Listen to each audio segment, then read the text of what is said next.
But yeah, basically we're here tonight, me and Dave, because we talked about putting an event together that was maybe something a little bit different than just, although we do have a PowerPoint going through your slides, but we did want to make it slightly different and bring in another element to it. Because obviously you did the event at the National Galleries, which was more of a kind of straightforward photographic presentation. And I guess the reason why we decided to do music is, I mean, you used to be a musician, and obviously we'll be hearing from you at the end. But also, I guess I photograph gigs and also music sometimes part in my own work also, or soundtracks that certainly in a similar way to that Dave's going to talk about tonight. So that's kind of how the event came about. We have a mutual friend in Catherine Joseph. Dave. We do. Can we let David coach the seat? Yeah. Just ready to show I'll be a minute. Yep. Just parking in the So we have a mutual friend, We do. to Catherine Joseph, who's also that's kind of more how I know you through Robin a little bit, but also through KJ, I think. Yeah, she's. Are you familiar with Catherine Joseph? Some people will be. She's been featured in one of our studies. That's right. Yeah, she's Oscar, I think. a great photographer. She's a phenomenal talent. She's a great musician and a great photographer, so that's kind of this. So there's a lot of crossovers. So that kind of led us to this idea of doing a more music and photographic based event to try and kind of understand a bit more what feeds into your work. Because it's not just straightforward photography. No. I mean, you've done multiple things: portraiture, advertising, design. You were a musician, and then started taking photos around about 1980. Right. And then now we're here in this exhibition, which sort of has the culmination of your most recent book, Dreaming Difference, which is available tonight, and also out in softback, which is available tonight also today for the first time. So absolutely. I guess the first question is, that's one of the tech going already. First question, Dave, after a career spanning, 44 years, photographic career spanning 44 years, how do you pull together a book? How do you pull together a selection of work that captures 44 years? Sure. How's that behaving? All right? Yeah, we shall find out when we play the first. We will. Well, let's bring up the first slide just before. And this is the kind of health warning that I've used in recent talks. I wish I'd discovered it earlier when I was teaching, actually. It's from Joni Mitchell. People will tell you where they've gone, they'll tell you where to go. Until you get there yourself, you never really know. This is the most important bit. Where some have found their paradise, others just come to harm. So you definitely don't listen to me tonight. More prosaically, I suppose what this is saying is nobody knows shit. And I find that a very liberating thing, because I'm probably about to say some pretty ridiculous, and not quite sure what I'm going to say actually. But some of it comes from quite a strange source, maybe some of the inspiration, which you may or may not engage with, or it may sound just like utter gobbledygook. It doesn't matter. I mean, just have a wee bit of fun. But there's the health warning from Joni, who we'll be hearing about again. But back to your question. Yeah, I mean, down those decades, I'm actually, or was, best known for portraiture, of which there's virtually none in this book, apart from St. Margaret's work. That's all been excluded. And what I went for was something with this underlying, and it evolves throughout, it's a trajectory from a kind of little suspicions at the beginning, and it moves into something a bit more, well, not certain, but maybe a bit more researched, less intuitive. But it's a word I don't like, but I'm going to have to use it, and it's non-duality, which some of you may be familiar with. Non-duality hyphen would be one word. And you just have to bear with me on that front in trying to describe it, which I'll explain, which I'll do in a second. But the trajectory, if we go through the trajectories from this, and some of you have heard me talk about this before, it's this, we'll just move on to that, really. That covers the 40 years. And that is in the book. I've thrown in, I threw in this as well. Can anybody guess what that is? It's not in the book, but it's from a series that's in the book. We'll talk about the pram picture again in a minute. The matches, about a balance, about things being equal, opposites being somehow equal or defining. I suppose we could sit here all night. It's the midday sky and the midnight sky taken from the same point. And that's more recent. But it started with an old man and a child in a pram. See what I did there? That might become a bit clear as we go on. So the non-duality thing. Let's go to the next slide. Does exist, cannot be expressed. Well, there's the last refuge of the scoundrel, if ever it was one. This guy called David Carse, talking about non-duality. Literally not two. Not one, you'll see, but not two. It's not described as one. There's the notion of not two-ness. It also is very esoteric, and it is actually. But in fact, soon we're going to be listening to pop songs that I think sit in that territory quite firmly. Some more than others. Without actually, I think the composers probably haven't even heard of the expression non-duality. An awful lot of, especially contemporary art, I think deals at least tangentially in non-duality. Trying to think of examples. There are many actually, but we'll maybe come back to that. You have some views on that, Kenny? Kenny Hunter on the front there? Non-duality. I'm going to wait till you nail it down for me, then I'll comment. Oh, yeah, no, it's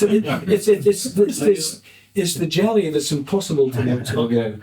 But You figured it out over the course of your career. I figured it out. Because the not two that happens, that's much later on in your career. The not two, yeah. But the pram so and the divided, right? the pram, Stuff like this. I will come to that in a minute. It's more merging. Well, see, I'm just wondering, if there was time, people could pitch in. I mean, Richard Ingleby wrote a piece with this, which is a wee bit at odds with my take on it. But we'll come back to this, because the title is Stillness and Occurrence. It's still at least paying lip service to these two things. For me, this is a void that things manifest out of and are actually made of that void material, whatever it is. But that's for a minute or so. Cool. So we'll go to the next descriptor. This is a bit more user-friendly. Simply a word that attempts to describe the reality that there is only oneness arising as everything and that there is no separation. And then this is desperately kind of intellectual in a way. It's just stupid. I mean, it's a complete waste of time. But it's a lovely waste of time, and it's my hobby, But I read something just last night. It's a wonderful Buddhist thing about the master and his student, and the student disappears for a while. The master says, "Now remember and keep in touch. I want you to write and tell me about your progress." So the first letter he gets is, "I've discovered that the universe is all one and blah, blah, blah, blah, blah, blah, etc., etc." And he goes, "Oh," and he throws the letter away. So the next month he gets another one and it says, "The self does not exist, etc., etc., etc. I'm in awe at the scale of the vastness." And he goes, "Oh, God," throws it away. And this goes on. So a year goes by and he hears nothing from the student, and he reminds him, "You said you would keep in touch." So the student writes back and says, "Look, spiritual practice and all that stuff, who cares? I'm just getting on with my life." And he goes, "He's got it at last." And really, that's the kind of, we're just going to go around in circles here, which is nice to have some music, just to tap your feet and listen to, whether you realised it was about non-duality or not, and whether I've invented my own planet, it doesn't really matter. The next one, there are opposites but no opposition. This guy's amazing. I don't know if you've heard of him. He's absolutely... Well, anyway, he's not that long gone, in the 1980s, I think. So, oh, and there's one more, just to kind of bring us up to date a wee bit.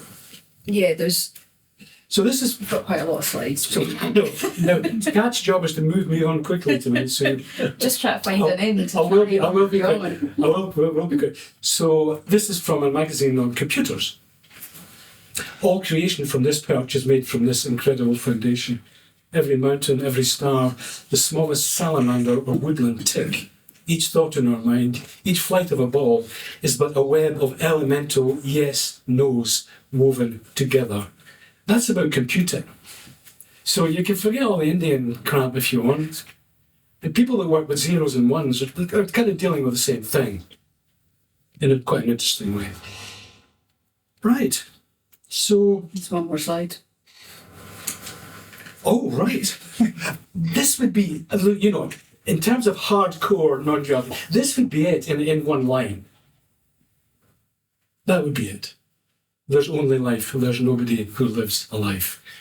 It's quite challenging, that. I was listening to a thing about the Kyoto School today, and it talks about us belonging to existence rather than the other way around. Yes. Objects don't have consciousness. Consciousness has objects. Yeah, absolutely. I mean, it's, again, it's all very highfalutin. Sooner we'd listen to some pop music, the better. But anyway, thank you for that. No worries. But yeah, we're back onto where you started Oh, we are we? with your pram and your old man. Oh, so yeah, well, what I wanted to say, I think, before that, this business of the religiosity kind of thing, and if this comes across as religious, and I've said this before, take me out and shoot me now, actually, because that's really not its intention. But the implications of the not two thing, the one thing, and we'll move on to the pram shortly. The twos, the most common twos in our lives are time, then, now, space, here, there, self, you, me, and this is the kind of that's the currency of the debates. Once you accept there is only life, there's nobody who lives a life. All this stuff kind of follows on. It maybe keeps coming back to that. And again, I feel as though I'm speaking as I do this on the back of a fact packet. In some ways, it's far too academic, but it's the way I come at it. I'm not saying that I'm remotely enlightened. Not at all. If I was, I wouldn't be here tonight, I don't think. And I think art, a lot of artists, and this is in the book, it's a beautiful quote in the book from Ian Hamilton Finlay, it's gorgeous, that he's borrowed from Malevich, actually. Art, for me at least, and many others, I think, is trying to get home. You're trying to get back to a place that's, it all sounds very soppy. But I genuinely believe, and I know it, when I'm doing it, that for a flash of a second, the self has gone. When you take a photo. Yes. And that's the hit. That's the hit. The problem is you need it again and again. And the Finlay quote beautifully says, because Malevich speaks of much, he talks about going through 3 verbal states that have fallen from grace. And look, the Adam and Eve story is magnificent. Remember, they ate from the tree of knowledge and they were screwed. Advaita Vedanta, not to, Vedanta, the end of knowledge. That's one, it's a Hindu take on non-duality. The end of knowledge. It's a great concept, but that's all it is. So let's look at this yin and yang. You might look at it in that way. Mutually dependent, interchangeable opposites. That's how I intuitively started out. And then it became more, well, we'll see what happened here. So this, you've got the old man, the child in the pram. We imagine there's a kid in there. They're in the same vehicle, travelling together. One has been the other, one will become the other. And then you throw in the statue of the Madonna and child that happens to be there. This was a fluke, this picture. So one of my first roles of film, and it was a fluke. And it's just when it came through the darkroom, I thought, oh my God. And this reminded me of some of the songs that my colleague, Neil Gammack, would write. Dylan does as well. Dylan, that great line, lies that life is black and white. I think it's Dylan's greatest line, actually. But there's a real sense of that. He wouldn't call it non-duality. basically, the best artist is saying, what the feck's going on here? But that's his way of accessing it. So that's that. And if we move on, pictures from No Man's Land. So these are here. So this is my first project. There's a few on the wall there. I think. Yeah. But just leave it on that just now. We're not going to stay long. There are periods when we're going to go through the images very, very quickly. But this is 1984. And I didn't just want to do a documentary of a girls' school. I had this thing about age versus youth, and it was very intuitive. And this is the kind of signal photograph. It's not rocket science. For me, these are, you'll notice they're not named. They represent certain stages in life, but they're kind of interchangeable. And if we just move on to the next one. These girls look 50 years old already to me, so the contradictions there in a single image. And this is a kind of very bittersweet picture of mothers used to look at this and get quite tearful, you know, because it's over even at this age. You have kids walking out the frame. Mm-hmm. So there's different emotions going on here, kind of tugging at each other and defining each other, you could say. Tom Normand, who's got the piece in the book, yes, writes very beautifully about this. He does, isn't it? Wonderful. Right. Okay. We'll move on to the next thing. And that's it's clear there's a kind of unity going on there. So that's the last in the St. Margaret's pictures.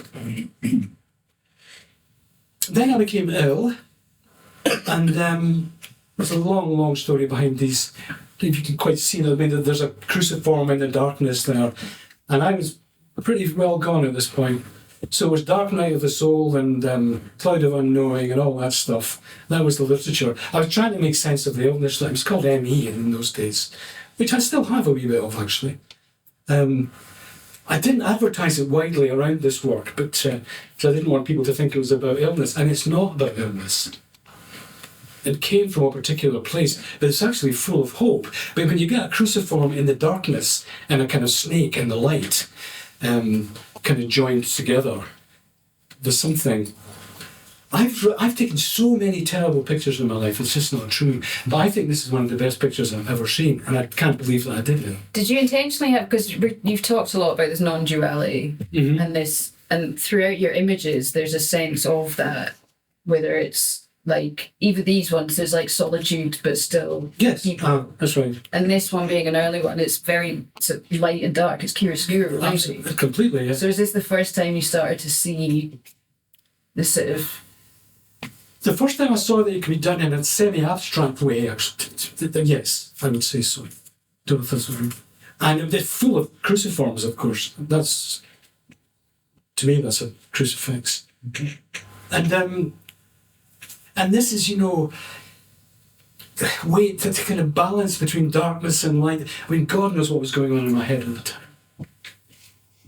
I know when I was listening to Glenn Gould playing Bach from morning to night, I was completely gone when I was doing this. It was completely and totally intuitive. And, you know, people around me were a bit worried about me. And, you know, where's the documentary photographer that won the 150-year prize of photography for portraiture?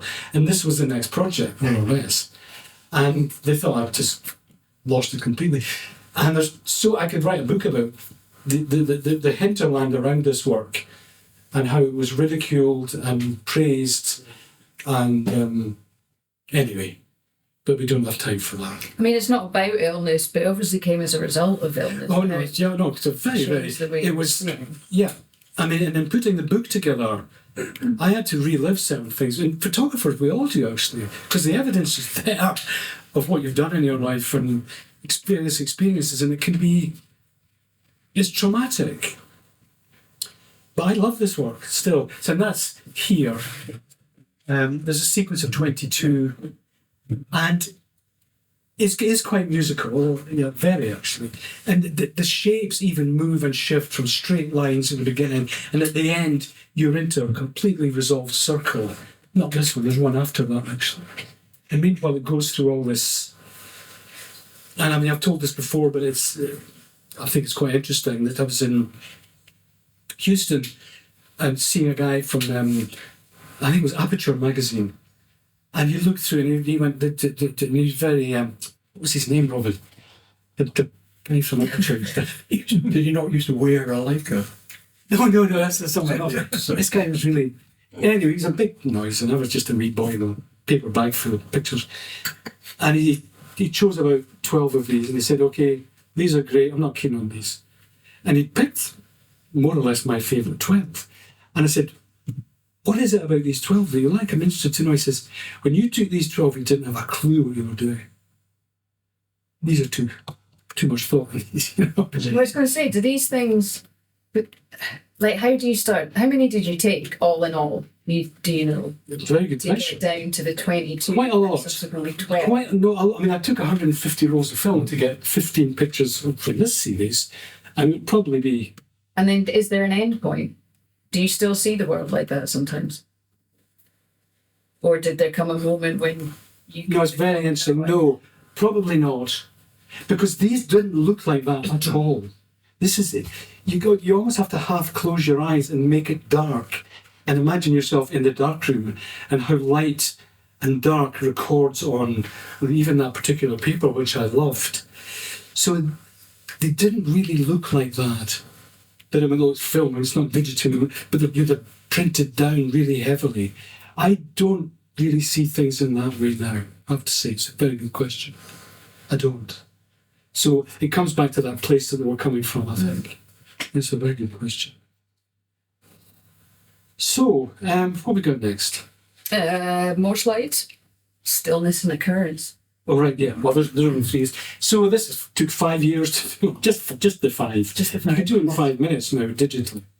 And again, there's so much kind of brightness and openness, lots of space, nothing. Oh, wait again. And this is shot on film over a 5-year period, and there's 15 images and lots of stories around this, really. These are the ones that somebody perhaps, because somebody was in today talking about them. Yes. Are you a failed painter? Is that what they Which is often a question to photographers, particularly knowing that Fox Talbot invented photography or helped invent photography because he couldn't draw.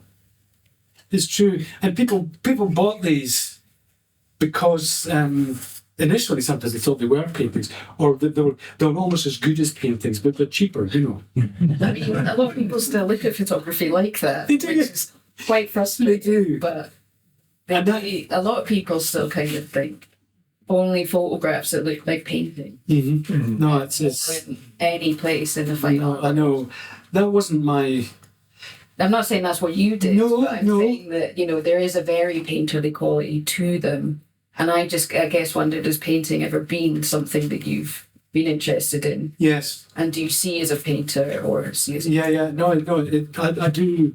I learned I taught at Edinburgh College of Art, of course, for a long time. And that's when I learned about the wider aspects of art. Some of it I wasn't so happy with my experiences, others I was. And I picked up a lot of things. I quite fancy turning my hand to painting. It's quite easy, Ken, isn't it? So is photography, apparently. Everyone can do it. Anyway, yeah. My intention was to make an awful lot of money out of these and retire. Because whether you like them or not, they're ridiculously beautiful. Yeah, Although, I once gave one of these as a present to somebody, and they said that they were shit scared by them because of the notion of the void. Yeah. I think there's a sucker punch with these. They're not quite what they look. They're very sweet, but there's something else going on there, and maybe you have to see them. The final one is just Rothko blue. That's astonishing, isn't it? I mean, for film, it looks like it's just been... But I'm not clever enough to invent that digitally, do you know what I mean? But I was down there, 5 years, on and off. I had a relationship with the Coast Guard, phone them every night. When's the heart coming? How high's the tide? And it's a medium format camera. I mean, it's not 35mm. You've got to set it up and... just about... It's bonkers, really. You wouldn't recommend it as a life choice, would you? Although we do have a couple of students in. It can be highly important. I'm sorry, Ken. I'm sorry, Ken. No. By the way, when Kat and I finish speaking, the plan is, I see some people haven't got seats, we might maybe try and accommodate that somewhere. We're going to wind up. I'm going to have a bladder break, so we call it. He's going to have a pee because he drank too much ginger tea today. And then he's going to play. I'm going to try and play a few songs. Speaking of which. So, and you're going to have another drink if you would like. So that's just what the plan is. Speaking of songs. We're ready for a song. So, if I can just music, yeah. In terms of the music that I've chosen here, first thing to say, mostly white males of a certain age. That was going to be mentioned if you didn't mention it before. No, it's down. I considered. Listen, Billie Eilish. When we fall asleep, where do we go? Okay, that's one example. If that were there's lots, believe me. I was listening again to Donna Summer. I Feel Love.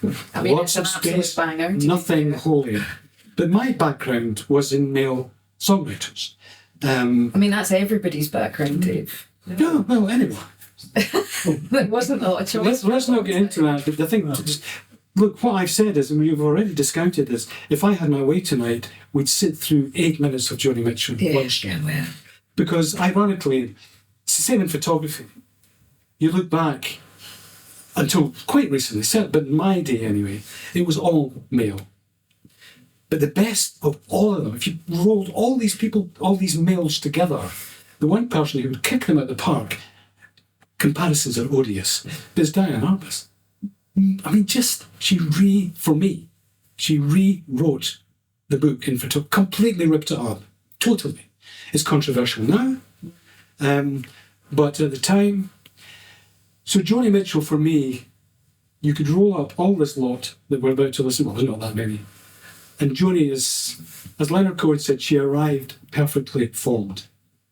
And in equal measure, I'm scared when I listen to the music, and of course, deeply inspired. But no, I mean, just a mild apology for the male white thing. But it's the music that I like. I can pretend. I like Billie Eilish, but she just didn't quite make the cut. That title does, though. When we fall asleep, where do we go?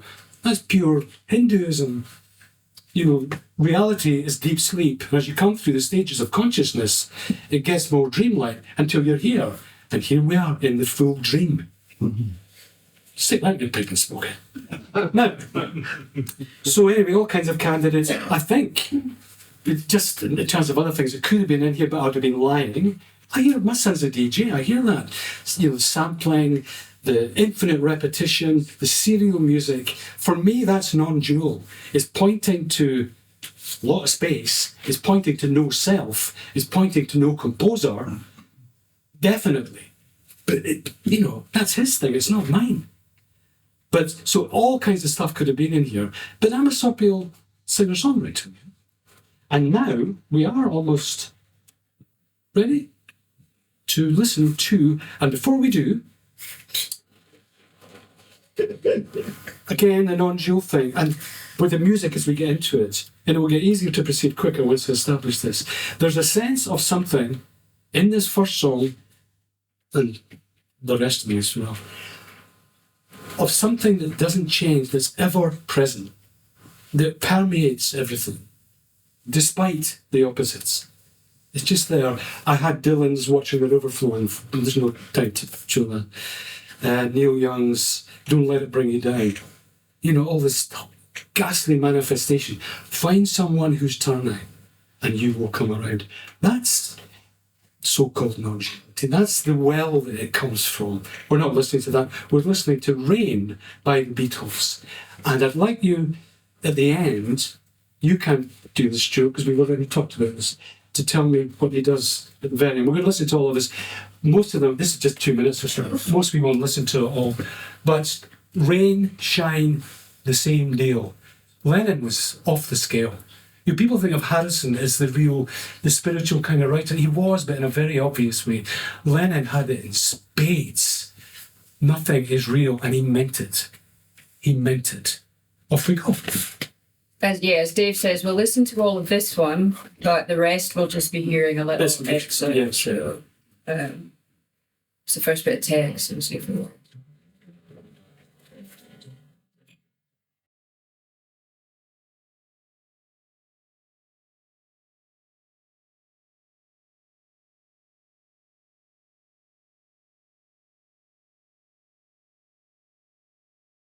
Does anybody know what's happening at the end of the last two lines? He's singing the words backwards, yeah. He's singing the words literally. I mean, they're not. It's not done on the tape, really. So the last word is air, and then two lines before that. So he's singing the words backwards. It's spectacular, isn't it? It's a pop song. It's a daft pop song. You can tap your feet and whistle along. Isn't that not brilliant? But for me, well, we know John Lennon. We know his wider portfolio. I mean, the way I'm interpreting this is by no means an exaggeration. It's probably an statement, what I'm saying. Bit lighter, but just briefly.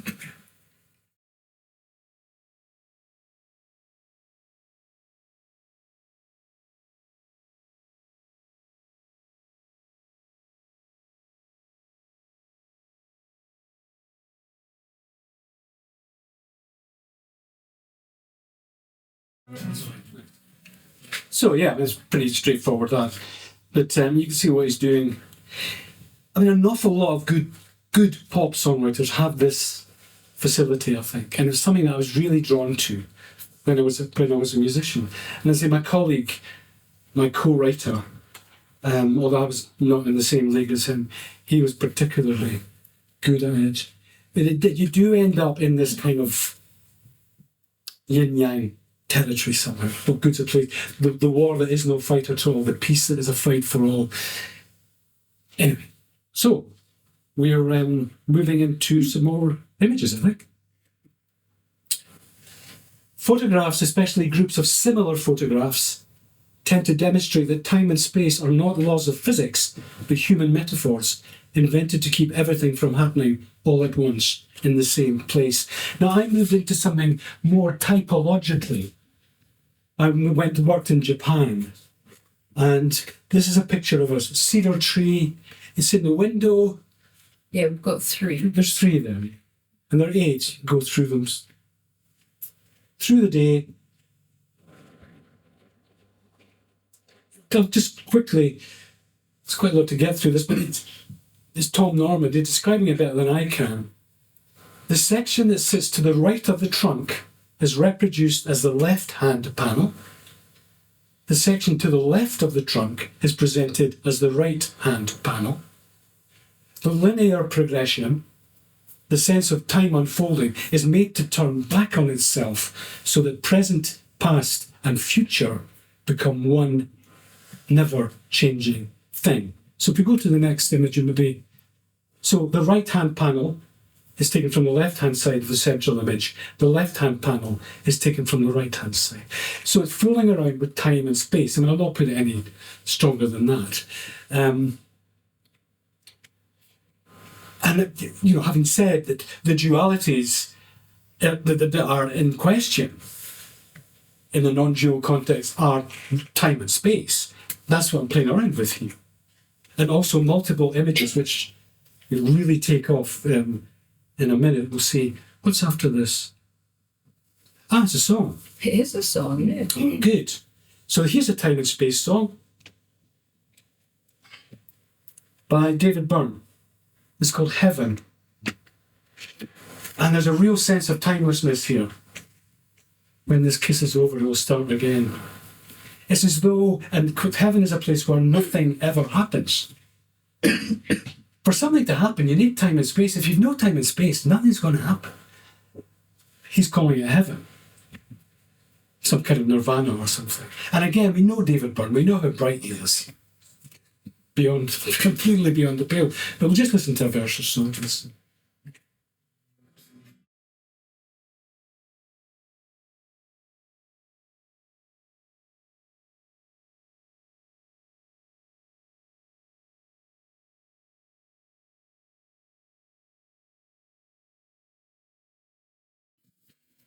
And when the party's over, it will start again. It'll be exactly the same. There's something happening, but nothing happening at the same time.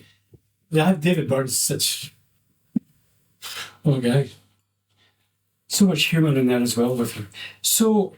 Can I just ask you, please do. all of these Because certainly when I make work, I have a soundtrack going. Oh, right, yeah. So anytime I make a body of work, I generally put a playlist with it as well of songs that I think that I've been listening to while I've been working and making those. So these, do you also have that? Have you got particular... No, because... And so are these chosen because of their relationship to non-duality? Yes. Or are they chosen because... No, it's exclusively that. Right. And I mean, I've thrown out a whole lot of stuff, as in the visual work. And did you think about that non-duality in those songs? Obviously, you already knew of them, but coming together for this event, that how many songs could I feel, right? Don't get me, like, correct me if I'm wrong, because this whole non-duality thing is a sort of relatively new concept to me. I feel like you can probably see non-duality in everything. It is. Right, okay, cool. So, like, how many songs, given that we've only got an hour, how many Well, no, it could be lots. would you have, like, if you were to create an album of songs of Dave Williams, like, non-duality greatest hits, now non-duality 52, These you have loved. how many, like... Are these really the top ones, or are there other ones? Oh no, there would be others, but it would spill over into maybe classical music and, you know, and the maybe more women, more serial music. Philip Glass, definitely. Steve Wright, perhaps. There's a whole load of stuff. I hate the expression non-duality. I mean, I cannot stand it, but there doesn't seem to be another one. I mean, to ring fence things. This guy David Carse once said, talking about non-duality, that it's indescribable. It's impossible not to describe it. Right. Because there's only one And thing. is that's different from it's describable? Is it different? It's Indescribable. It's impossible not to So that's describe a double negative, but surely then is it just describable? Well, because it's everything. It's all the same thing, it just looks different. That would be the deal, you know. Again, we're talking theoretically.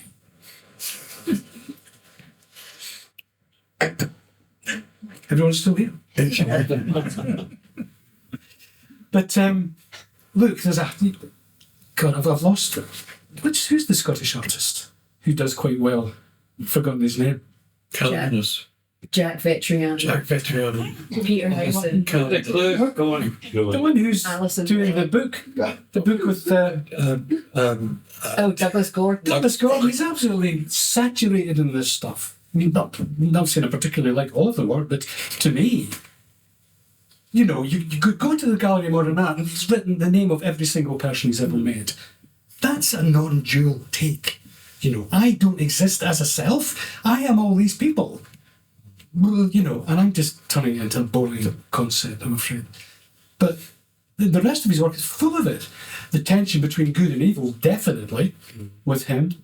And who's the guy, the London chap? I will not. Ben, sorry, that was your fault. You got me I off on asked you one. about music. You got me up on one. So now some images coming up, and this would be moving closer to the notion of there is only life, there is no one who lives a life. That would be, for what it's worth, which is nothing at all.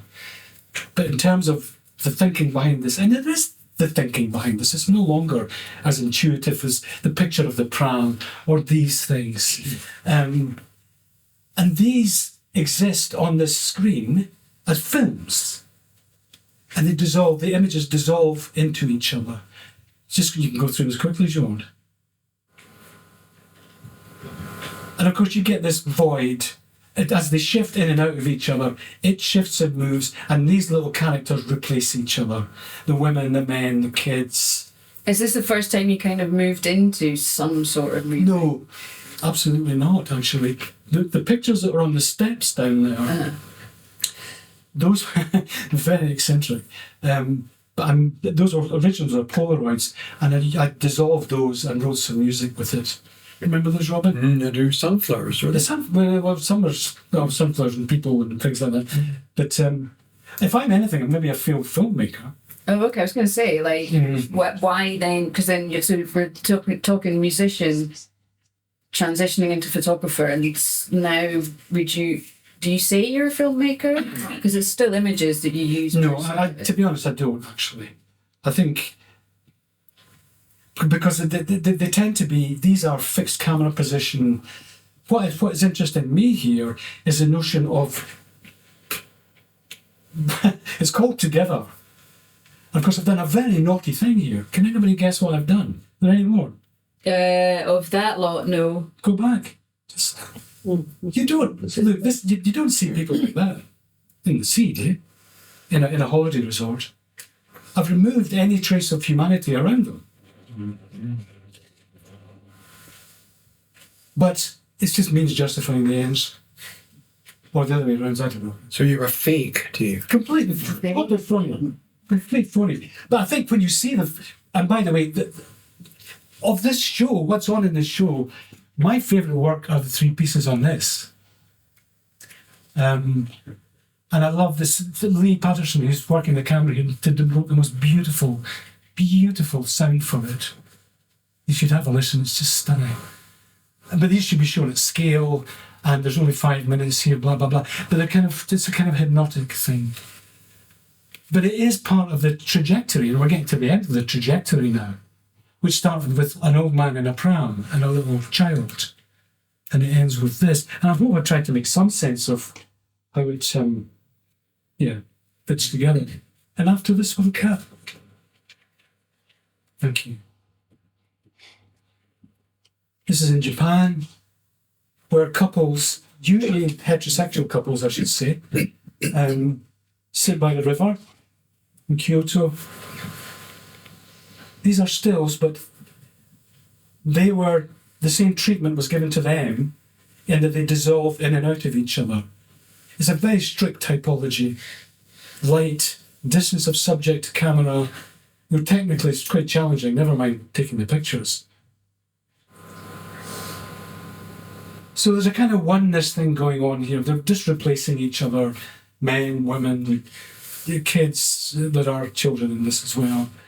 Did you just sit and wait for people? No, it's very... Ask people. If you really want to know... Yeah. I'll tell you what I did. Yeah. So that's the last one. This is based on a Cartier-Bresson picture of a family by the River Seine, where he's looking down and the guy's pouring a glass of wine. This was one of my favourite documentary photographs. I didn't ask these people permission. Didn't feel quite so bad about that because you don't see who they are. But actually taking the pictures was, it took me ages to work out how to do it. Because you can hear the camera. So what I would do, I would stand next to, say, the guy on the right and maybe bump into him like a tourist, Cartier-Bresson's great and all that stuff or something. And you're waggling the camera around, photographing the other side. And, 6 steps back. They hear you clicking, but they don't know that you're photographing them. If some of you might think that's not a nice thing to do, I don't feel that bad about it. But photography's full of these debates, and it's, you just fall down on the side that you want. But there we are. That was that.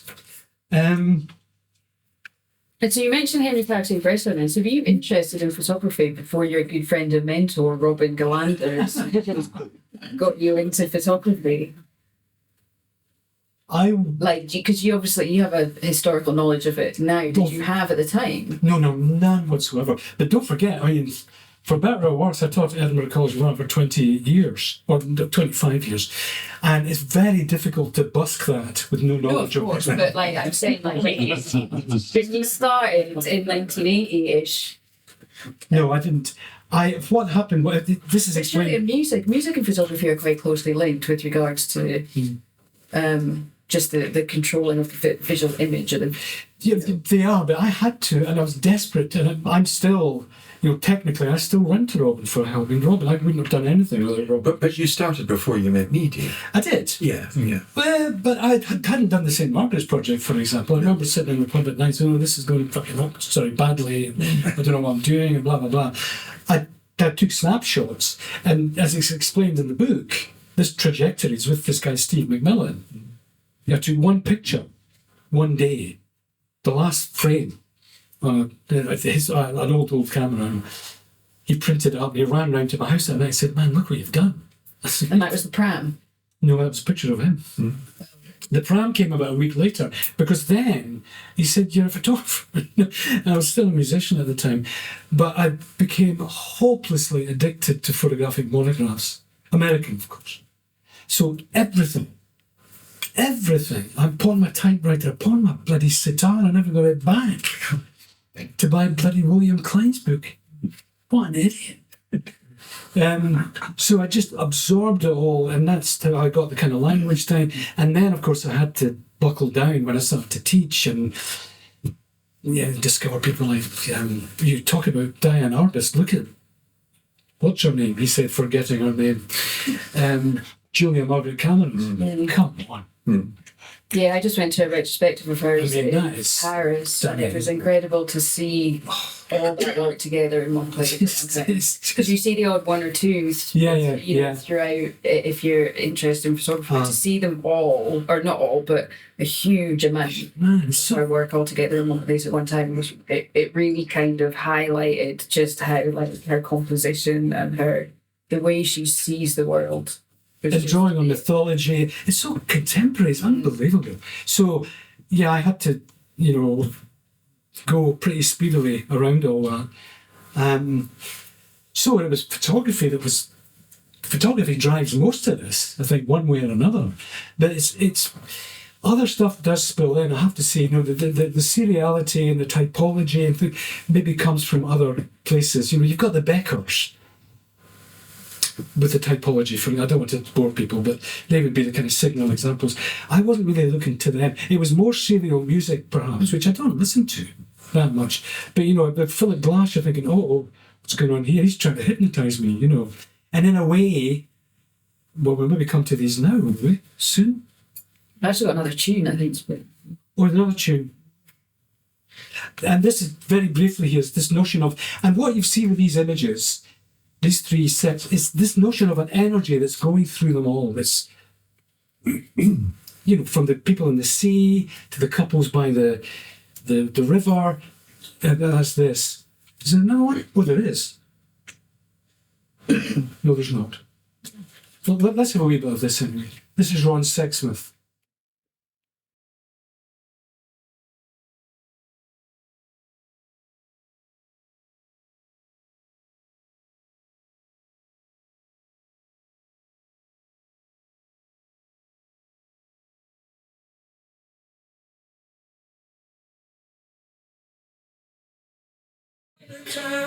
Yeah, the sound of one drum. That's what those three previous pieces we've just looked at very quickly. It's this, but you can sing and tap your feet to this, which helps. And then we're getting towards the end. This very much so. This business of there's only life, there's no one who lives a life. And we'll just go through these. These are fingernail size models from the Edinburgh College of Art for architectural models to provide a sense of scale. So you normally snap them off and paint them. But here it's a Heath Robinson version of The Matrix or something. And these people are plugged in, they don't know it. They're blissfully unaware, leading their lives. And this life force is just coming through them. And they drop off now and again. Another one will appear, really. And any more? Yeah. I think there's 12 of these. So there's a film of these as well, with the same technique that's on that screen, of them dissolving in and out. And Lee's written the most beautiful, it's like sacred music. For me, it's a kind of divine light that they're bathed in. And then we'll just segue into good old Leonard Cohen here. Looking back on his life and realising that he's never done a bloody thing. And just one other thing to say here, he uses a device which I love, it's a songwriting device, and I'm going to try and sing a song when I've done the same in a very, very humble way. Very recently I was driving to a funeral with someone, and Dave Patterson's funeral, and I was with Steve. who I took the first picture of. And he says, "Carl, I've got this Leonard Cohen thing." So he put it on the album, and I said, "Oh yeah, what song?" He said, "I love it. I've loved it, for ages." And I said, "You know what it's about?" Yeah? I said, "Well, a woman." Well, of course it is and it isn't. You assume he's singing to a woman. Leonard Cohen does this a lot, but it's actually bloody God, so to speak, to mix my metaphors. It was never me, it was always you. I see my life in full review. It was never me, it was always you. Dressed as Arab, dressed as Jew. And some people will look at this kind of take on life. Well, what's that got to do with the war in Palestine or Putin invading? Well, absolutely nothing. But by the same token, absolutely everything. It's these people who are fanatic about opposites. They're the troublemakers. As Dylan says, lies that life is black and white. The black and white gets you into trouble. And as Richter said, if God exists, he's grey. I think. I never got that confirmed though. So we got a Richter apart and said, if God exists, he's grey. Worth thinking about. Because kept this serial killer off the streets anyway, so the world's a better place for that. So we'll hear a wee bit. It's a beautiful, beautiful song. But we'll just hear a little bit.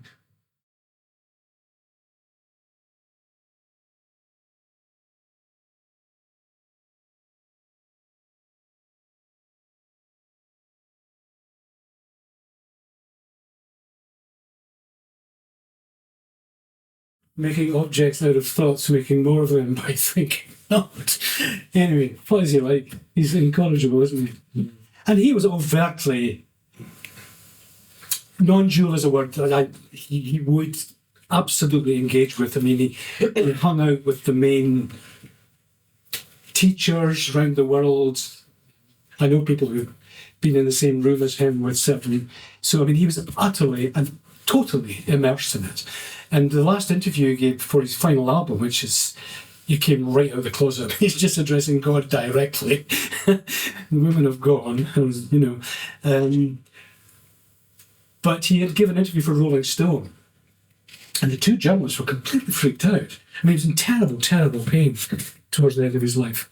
And but they said, all they kept saying was that no one's ever done anything. Trying to write this stuff down. And these were his kind of dying words, So he was, overtly in that mould. I mean, it's not the biggest academic discovery to dig out Leonard Cohen in this context. But who doesn't like Leonard Cohen? Maybe some people don't. I adore him. I don't think I've ever found a man your age that didn't. It's a man thing. It's a man thing. It's a man. Like, my mum likes dinosaurs as well, but generally, I often know somebody of your gen that didn't like Leonard Cohen. Which is fine. Go back. Thanks, Kat. It's the voice of a generation. You go back. That's all it is. That's all it is. And every generation throws up. It's just that your generation isn't very good. I thought they would get a bigger laugh, actually. I'm trying to think if I can actually negate you on that, but I'm not sure. No, I don't. I remember my son when he was about 12, actually, and he eventually got Joni Mitchell. He had to, because he was strapped into the car every morning having to listen to it.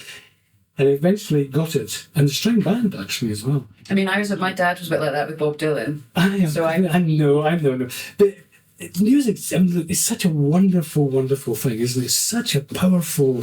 My wife can't listen to music. She doesn't like listening to it because it takes her to places she doesn't want it to be. Yeah. Without her acknowledgement And Fellini said the same thing. In fact, he used music a lot in his films, but when he heard music, he thought of death. And there's a very good reason why he might. But it is interesting, music exists and it doesn't at the same time. It's gone already. Anyway, thanks for that. Sorry. And I think finally here, so 88 places. So I did a lot of work in Japan. And this is a typology, you might say, of these prayer bells called orun. in 88 temples that are visited sequentially. I was going to ask, did you do all 88? I did. Well, maybe it took me 3 years to do these. But not in a one-hour then? Oh, yeah. These are mini temples. So they would take 4 hours to do, but I must have done them 200 or 300 times. No, but I guess the premise is you've got to visit 88 temples on one journey. Yes. Did you do that? Yes, that's in the little mountainside. The actual temples, the proper 88 on Shikoku Island, take 3 months to get round, if you're fit. Mm-hmm. And you get dressed up in all the gear. And so this is for, more infirm people, kids, and they're like garden huts. There's documentary pictures of them in the book.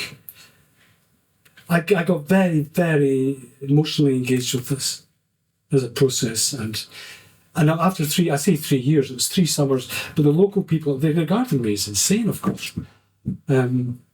This white man who couldn't speak any Japanese with the Van Gogh hat on, because you had to start work at 8 in the morning, you had to finish at 11 or you would fry to death. And because the light has to be the same, etc., etc. It took me a long, long time to work it out. So I like these a lot, I have to say. There are 9 of them there. Well, one in the window. And there's one in the window. On the back of the book. They're all on the back of the book, you're right, that's absolutely right.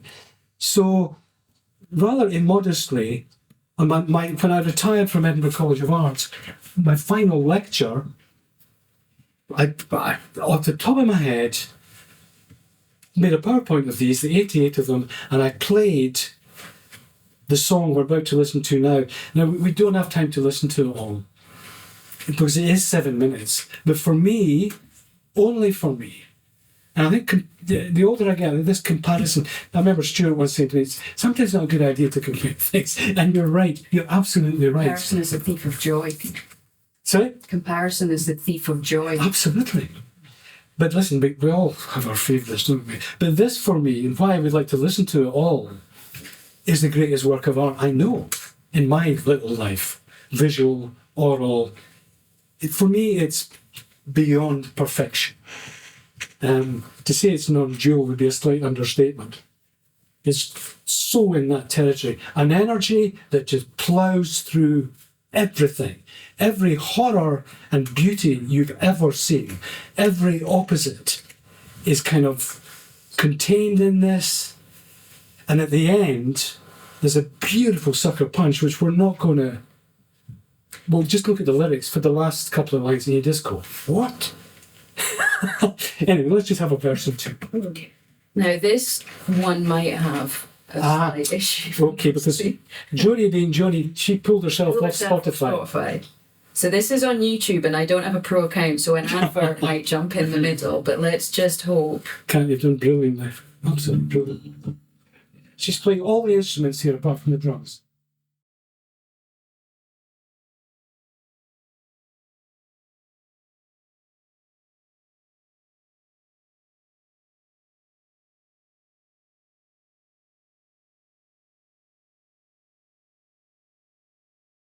Can I just ask, when did she release this one? 2007. I was going to say, her voice sounds more, I'd say lived in, but I don't mean that in a bad way. Do you know what I mean? Compared to something like Big Yellow. She smoked a million fags in between those two. It sounds great. Cigarettes. It's that type of, Johnny Cash during his American series. It's a cigarette. It produces the most beautiful voices in people. But let's just... No. We're not promoting smoking. I am. So after Simon Latto, Sir Simon was on Desert Island Discs, and of course the one pop singer he chose was her. And he said, look, I'm totally against smoking, but when I hear this, it gives me second thoughts. Like, it wasn't this song, it was something else. But it's just so lived in, is what you said, it's just... But anyway, so there's this light shining through everything. Look at the end. Shine on the pioneers, the seekers of mental health. Craving simplicity, they travelled inwards, past themselves. Let their little light shine. I mean, does it get any braver than that? I nearly crashed the car when I heard that first. The album's not great, actually. She was getting on a bit, and I was driving to Ferry Road. And I listened to it, did it on that coffee house label. Starbucks. Do you remember that? Yeah. Anyway, it's quite good, you know. And then when this came on, I thought, what? And I had to put the hazard lights on. I just pulled over the cars. What's the basket? I don't believe this. I do not believe. But that's just me. I'm just obsessed by this. And just a quick story. Can't finish now. But someone we're going to be talking about in a minute, Neil Gammack. I'm going to try and sing one of his songs because he was Mr. Opposites in the early days for me. And for me, one of the best songwriters. Where's Ronnie Gur? He was good, Ronnie, wasn't he? His brother.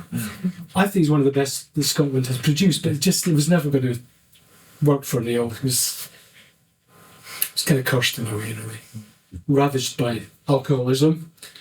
He wouldn't mind me saying that, I'm sure, but just before he died,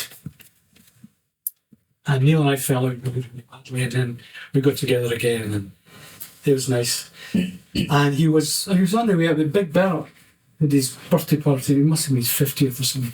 So I got Neil, he's a skeleton. There's nothing to him. And I lifted him into the car, and he was barely conscious with the drink, And I thought, oh, put on this. And Neil never listened to Joni Mitchell particularly, But he was coming in and out of consciousness. I thought, I wonder what he makes of this. So we got to Bers and said, Neil, did you hear that?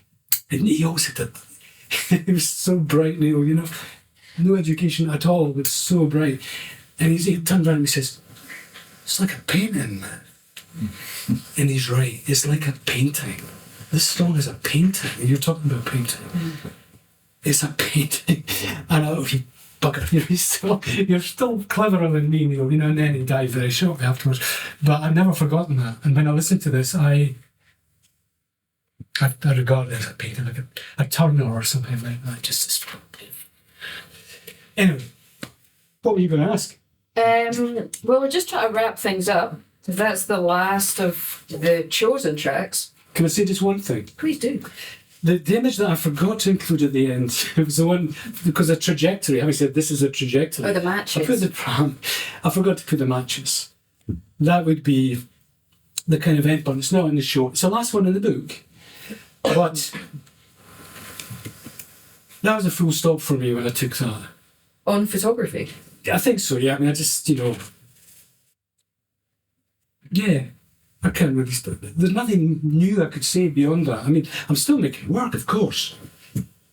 But that, in terms of smart-ass, everything is one kind of thing. It's an equal sign, not quite an equal sign. It's two matches. The heads are floating in a grey void.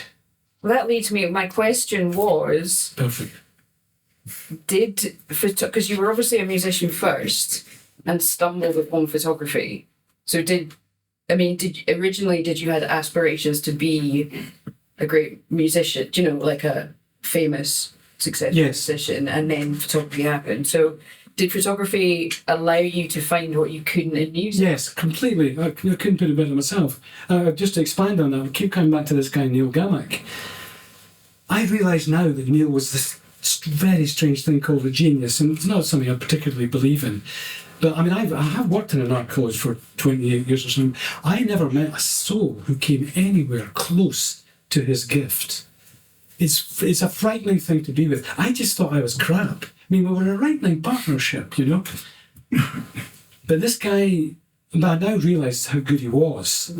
And when I took the picture of the pram, I thought I can do what he does visually. There was and Neil was supportive of me. Despite the fact that we split up and things, supportive of my work, and he seemed to like it. But he's I could talk about him forever and what he means to me. There's not a day goes by where I don't think about a line. It's just the tragedy. We all know people, wonderful, gifted people, who don't leave a footnote. Neil doesn't. There's not a footnote for Neil. Tina Turner recorded a song, and that was, in a way, that was the end. Tina Turner. And this is why Neil was never going to make it. She comes to the Playhouse. This is a rumour has it. Joe, you might know this story. I've heard it. Aye, he's in Mather's bar. Yeah. And with, don't know who it was, Neil had this habit, the big moustache, he'd clean this, and he'd spin a glass. Yeah. And on the bar, it wouldn't fall over. But this was a sign that someone had to get them up, you see. And he's in Mather's, and Tina, of course, is asked to see him. The man who wrote the B-side to What's Love Got to Do with It? Yeah. So it might have been with Nisbet, actually. And Nisbet looks at his, it's half time, they're supposed to be meeting out at 9. And they'll get them up. He never went. He never went. He kept Tina Turner on. Or he had a cassette of another song in his pocket, which, he might have taken somewhere.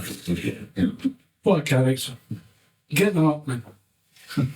So, yes. And did you find what you were looking for through photography? Because looking through it, there is a philosophy that runs through it. And you said yourself, it's like I can't remember exactly what you said about it. That's going home or something. Trying to get home. Yeah. Do you think you got there? No, but I think... Or as close as you can get. I think it gets further away. Well, maybe more and more frustrating. Again, the quote that I'm pointing at Robin because there's another quote that Finlay's about that hit that Robin got out of Finlay in that great book that you did about the hit that an artist gets, and then but they need it again and again. They can't stop because, and my take on that would be that in that fraction of a second or whatever, there is a sense of completion. You're home. Nothing matters. And you get addicted to it, of course you do. Why is it Mick Jagger's not up there for what he would be up there for the money? But a lot of them aren't. It's that feeling, there's nothing like it. There's nothing like it. But I wouldn't recommend it as wavelength. Because people say to me, oh, they're so calm. So serene. This is the peace that I'm seeking for. It's not the peace that I have, I can tell you. If I had it, I wouldn't be doing it. And this is Joni Mitchell, not the easiest person in the world to get on with, I would have thought. John Lennon, far from it. They're seeking times, to the nth degree, and that's where the work comes from. It's a very romantic notion of art, that's seeking completion. And it goes and goes and goes. William Eggleston, beautiful interview with him, drunk out of his brain, talking about it. It's like a dream. It's like a dream. And then it just goes. It's just so sad. But Eggleston for me he's the greatest photographer that's ever lived for me. Many people would disagree with it. He's the most non-dual photographer that's ever been. And it's just Eggleston just putting enough I don't know, a piece of dust on the floor and you see the universe. I can't do that. I would like to. Anyway. I think that's us. If there's any questions... Aye, pitch in, and then we're going to take a wee break. And I'm hoping... there's Joe. Sorry. Hope you can get a seat. And then I'll sing not just a couple, 3 songs maximum. Because I write music in this context as well. Or, look, I've not played, you have to be gentle with me, I've not played for, as Joni Mitchell would say, apart from To the Sound Hole in My Knee, what a great line, in the bedroom for years. But when I do write, it can inhabit this territory, certainly inhabit the territory of seeking completion. Very much so. So if anyone's got anything to say... question or anything to say. I'm amazed you're all still here. Perhaps we maybe leave the conversation about non-duality maybe after the event, because I feel that might go. I'm fed up with non-duality. Fed non-duality, let's dance. I should have said, if anybody felt like getting up and dancing, you were more than welcome. I feel like I've not allowed you to shine fully. But thank you, Dave. He'll have a quick comfort break. Okay, great. Thank you.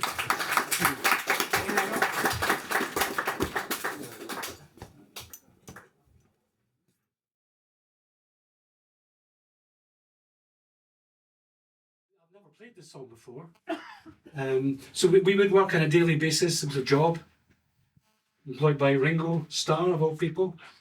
We start at 9, drink a million cups of tea, smoke joints and have fags, finish at 6, out to the pub.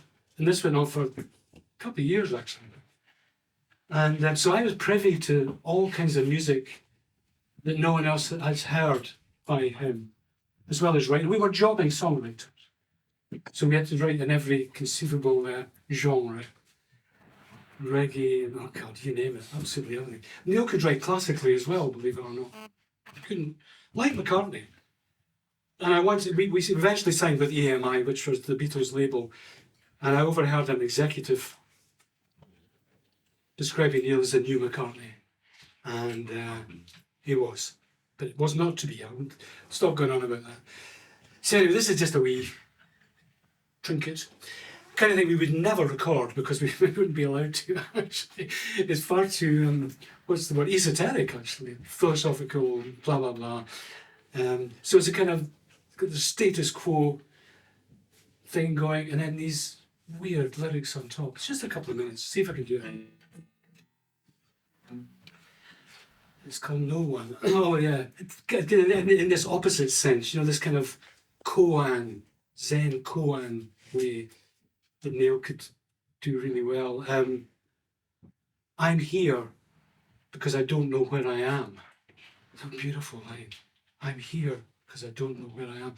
There's another one in the middle. Is it only losers who keep trying, or is it only losers who give in? There's not a day in my life when that line hasn't gone through my mind. Is it only losers who keep trying, or is it only losers? So I was subjected to this stuff on a daily basis. And this is, the kind of opposites here. No one came here to tell stories. No one came here to tell lies. I'm here 'cause I need a guiding hand. I'm here 'cause I don't know where I am.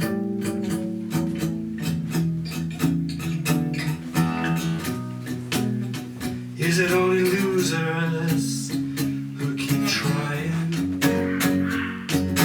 trying? Or is it only losers who give in?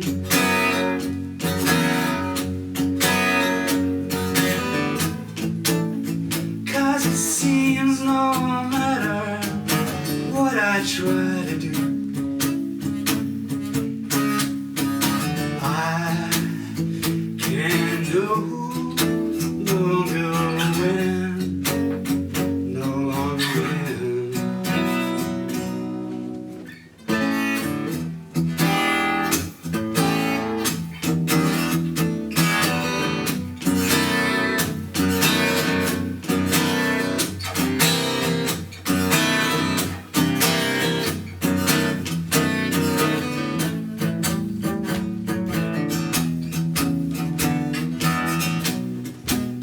Is it only losers who keep trying,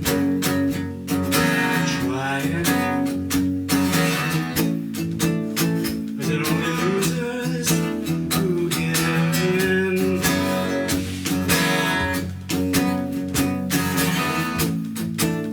'Cause it seems no matter what I try to do,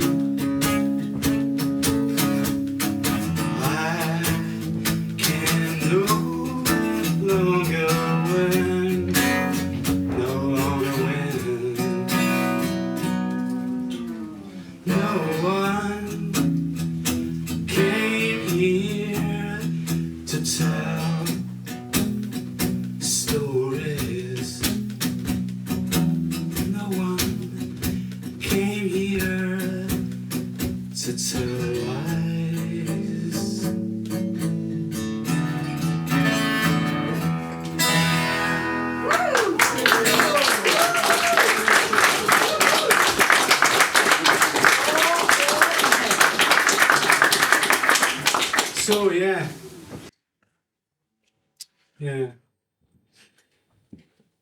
That was Neil. What a man. That was nothing for him. Nothing.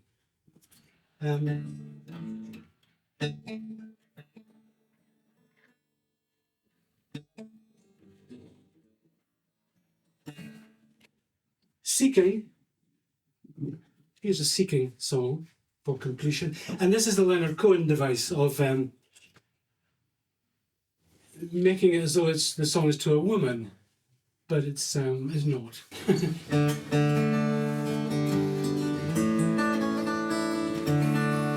So this song's called Crazy. It was written way before Beyonce and all that stuff. Everyone in his whippet has a song called Crazy. And believe it or not, it nearly made me a lot of money, but it wasn't to be. And I might not even be able to play it tonight. These eyes, they're gonna know you when they see you. And these hands, they're gonna know you when they feel you. This heart's beating only to be near you.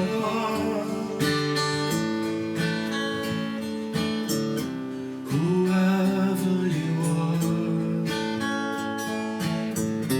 wherever you are, well, there's something you should know. Crazy for you. I've been searching high and low, still I'm crazy for you. I am crazy for you.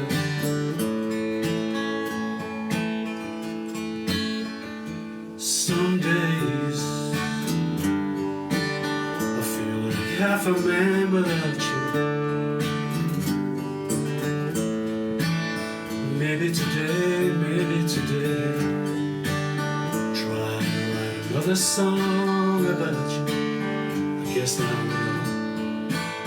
No way will I give up until I found you. Whoever you are, wherever you are, wherever you are, well, there's something you should know. Crazy for you. I've been searching high and low, still I'm crazy for you. Yes, crazy for you.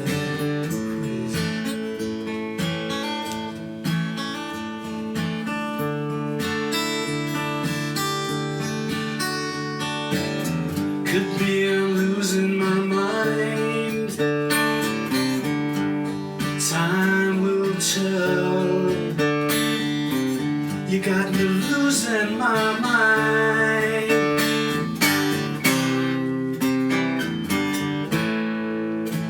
What the hell? 'Cause I know you're out there. You're out there waiting somewhere, waiting for these eyes, for these hands, for this heart. Crazy for eyes, crazy for Lord, I'm crazy. Yeah, yes, I'm crazy. Well, there's something you should know right now.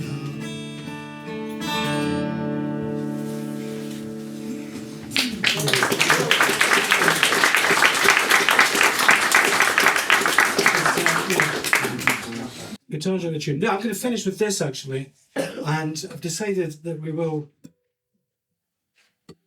fake non-duality. I was going to sing a full-on non-dual song, but I'm not going to do it because I just discovered I can't believe it at all tonight. But what we'll do is I'm going to nothing to do with non-duality. I'm going to play the Tina Turner song. So there.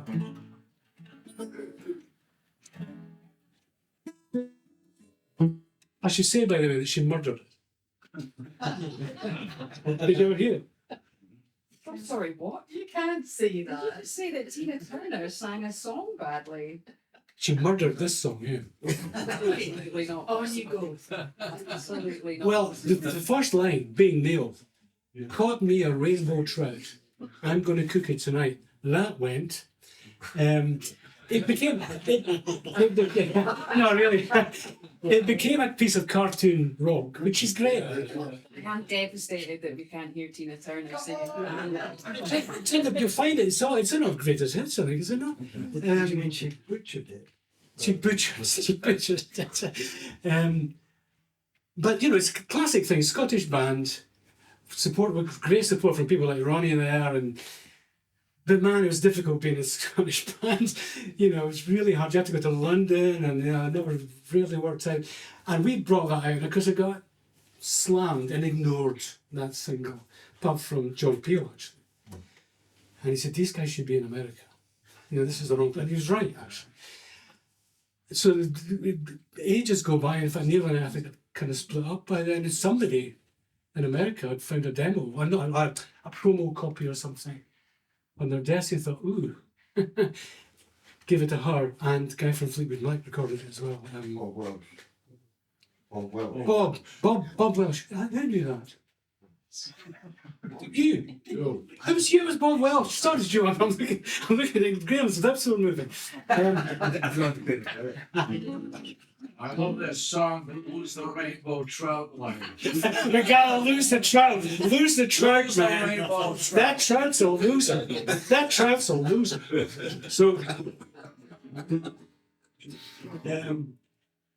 So this is Joe Biden about to sing a song.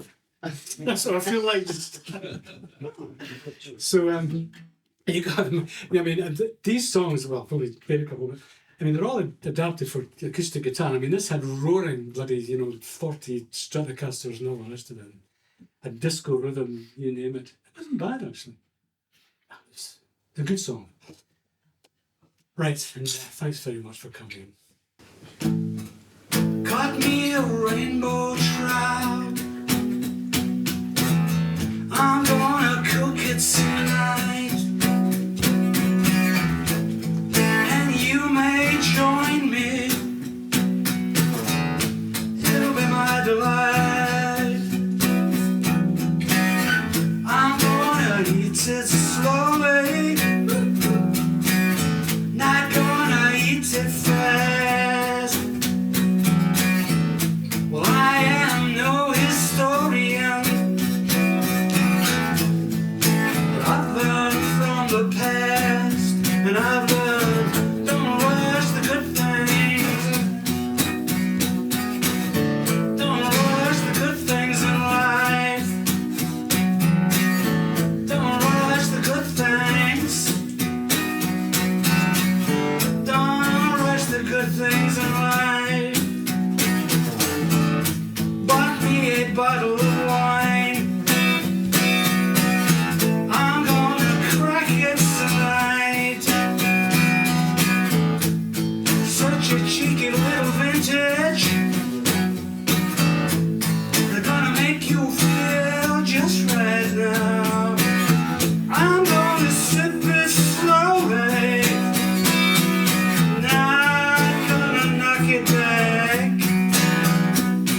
when I fall in love, it's a slow job.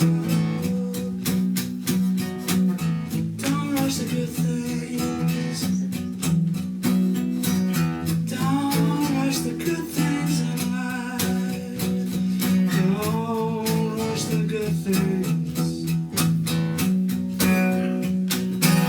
Don't rush the good things in life.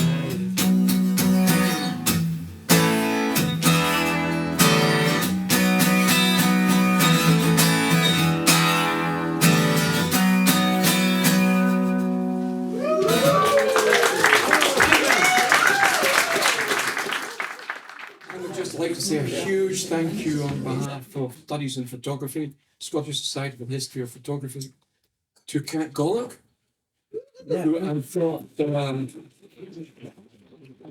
not kept Dave under control to a certain extent. She did. She did brilliant. She was. It was just like Desert Island Discs. And of course, to my dear friend David Williams for a spectacularly inspirational evening. And I think we can now all put Dave's photographs in the context of his philosophy of life and in the context of his music in a way which perhaps we wouldn't have done on a cursory examination of the images.